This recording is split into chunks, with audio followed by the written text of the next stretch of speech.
आज फाइनली सारे मार्केट्स खुल जाएंगे तो बैक टू नॉर्मल आप कह सकते हैं। क्योंकि ये जो क्रिसमस का न्यू ईयर वीकेंड होता है तो 2 हफ्तों से जो बहुत ही सुस्त आपने लो वॉल्यूम एक्शन देखा है, आज से या ऑलमोस्ट कल से आप एक्सपेक्ट कर सकते हैं कि नॉर्मलाइज हो जाएंगे। उससे पहले जैसा आप बता रही थी, एसजीएक्स निफ्टी थोड़ी कमजोरी दिखा रहा है। अमेरिकी फ्यूचर्स अब ट्रेड करना शुरू हो गए हैं। आज शाम को अमेरिकी बाजार भी खुलेंगे तो वहां पर भी आप सुस्ती ही देख रहे हैं। करीब 100 पॉइंट नीचे आपको डाउ फ्यूचर्स दिखेंगे और ½ % की गिरावट नैस्डैक फ्यूचर्स में भी आती हुई दिख रही है। एशिया में जापान के बाजार आज बंद हैं, बट जो बाकी के एशिया के बाजार खुले हैं वहां पर थोड़ा मिला जुला एक्शन है। अब थोड़ी कमजोरी ज्यादा बनती हुई दिख रही है। तो कोरिया करीब 2% नीचे है।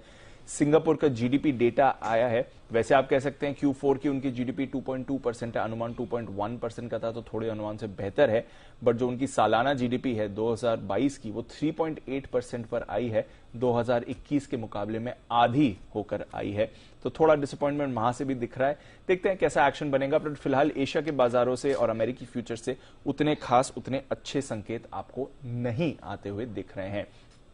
यूरोप की बात करें तो यहां पर कल का सेशन अच्छा रहा।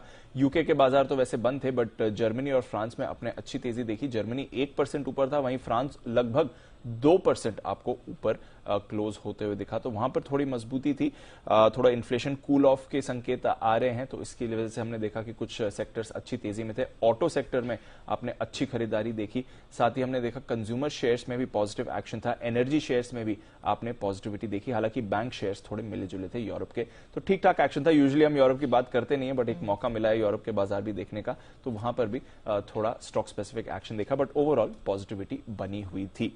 यूएस की बात करें तो ऑफकोर्स लंबे वीकेंड के बाद, न्यू ईयर की छुट्टी के बाद आज यूएस के बाजार खुलेंगे और 2-3 चीजें जो हमें ट्रैक करनी पड़ेंगी। एक तो वहां पर उनका मैन्युफैक्चरिंग पीएमआई डेटा आएगा। कल हमने देखा भारत का जो मैन्युफैक्चरिंग पीएमआई था वो तो अच्छा आया था, बट चीन का मैन्युफैक्चरिंग पीएमआई काफी डिसअपॉइंटिंग आया था। तो वो एक रिफ्लेक्शन दिखा रहा है कि क्यों चीन में आप कमजोरी देख रहे हैं और बाकी एशिया में कमजोरी देख रहे हैं। आज यूएस का मैन्युफैक्चरिंग पीएमआई कैसा रहता है वो इंपॉर्टेंट है। कंस्ट्रक्शन स्पेंडिंग डेटा आएगा। अगेन थोड़ा इकोनॉमिक इंडिकेटर्स रहते हैं, ये सारा ट्रैक करना यहां पर आपको रखनी है नजर। कल जो फेड की बैठक हुई थी आखिरी पिछले साल की, वहां के मिनट्स आते हुए दिखेंगे, तो अगेन बाजार के लिए एक इंपॉर्टेंट क्यू बनेगा। और ऑफ कोर्स ये हफ्ता ही इंपॉर्टेंट है क्योंकि महीने की शुरुआत है, तो जॉब्स डेटा आएगा।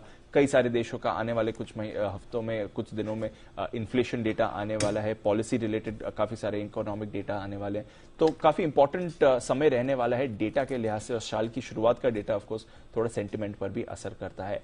टेस्ला ऑफकोर्स पिछले साल लगभग 70% की पिटाई हुई थी इस काउंटर की, ये भी फोकस में रहने वाला है। इनकी डिलीवरी का डेटा आते हुए दिख रहा है, यानी कि कितनी बिक्री उन्होंने की रही है। अगर आप Q4 की डिलीवरी के डेटा की बात करें तो 4 लाख से ज्यादा की डिलीवरीज हुई हैं। अच्छा आंकड़ा है, रिकॉर्ड क्वार्टरली डिलीवरी है, बट अनुमान 4.3 लाख का था, तो अनुमान से कम है।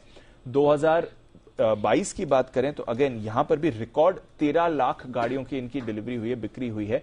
बट कंपनी का खुद का टारगेट 14 लाख का था और पिछले साल के एनालिस्ट के मुकाबले के मुताबिक 18 लाख का आंकड़ा इन्होंने अनुमान लगाया था। तो अगेन थोड़ा अनुमान से कम ये डेटा आते हुए दिखा है। हालांकि ये कहना पड़ेगा कि 2021 के मुकाबले 2022 की डिलीवरीज में लगभग आपने 40-45% का उछाल जरूर देखा है। हालांकि कंपनी के टारगेट से कम था। तो अगेन कुछ इंपॉर्टेंट फैक्टर्स हैं जो आज शाम अमेरिकी बाजार नजर रखेंगे।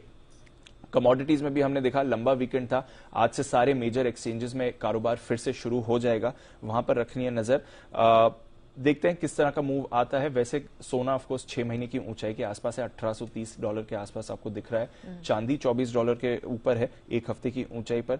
कच्चा तेल फिलहाल दायरे में है, बट यहां पर भी 1 महीने की ऊंचाई के आसपास हमने ट्रेड होते हुए देखा है, वहां पर भी आपको रखनी पड़ेगी नजर। नेचुरल गैस यहां पर लगातार गिरावट आ रही है, $4 के करीब नेचुरल गैस है 11 महीने के निचले स्तर पर। तो हो गया जो भी न्यू ईयर का एक्शन होना था। अब बाजार प्रॉपर्ली ट्रेड करने के लिए तैयार है। फिलहाल संकेत उतने खास नहीं आ रहे, बट देखते हैं कैसे ये डेवलप होता है। ऑफ कोर्स जैसे जैसे मार्केट खुलेंगे, वापस पार्टिसिपेंट्स लौटेंगे, तब हम बेहतर वॉल्यूम देखेंगे और तब एक क्लैरिटी हम दोनों मार्केट्स में बनती हुई अच्छे से देखेंगे। फिलहाल शुक्रिया आपका दीप, वो पूरी डिटेल्स दर्शकों के सामने रखने